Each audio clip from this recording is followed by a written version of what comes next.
All right, so a lot of the questions that we get asked, one of the big ones is, should we use a PIM system, which is a product information management software. So you have your e-commerce platform, and you might have your ERP system or some sort of fulfillment system. And one of the problems that companies encounter is that neither of these systems are designed just for product data.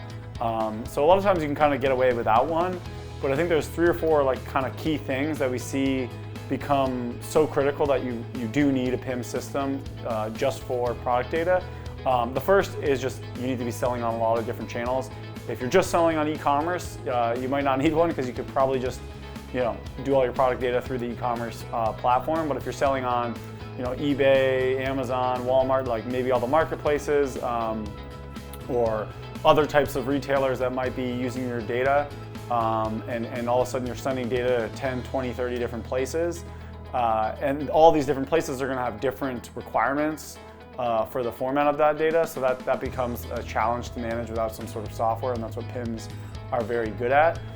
The other is sending your data downstream to retailers. So if you're like a manufacturer, distributor, and retailers like, hey, I need this data to sell on my website or to sell your products, and you don't have some sort of unified system that you can send this data to them, a PIM can be very effective for that. And then you could also potentially have certain data go to certain different retailers or customers to sell your products, and you can kind of slice the data the way that you want it to be.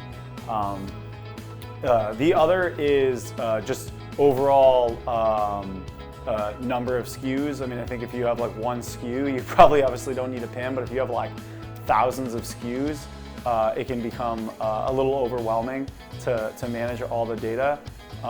So there comes a certain point where you just have a certain amount of complexity with your product data, and you just need one system that's focused just on product data and designed just for product data itself, and that's where a PIM comes into play.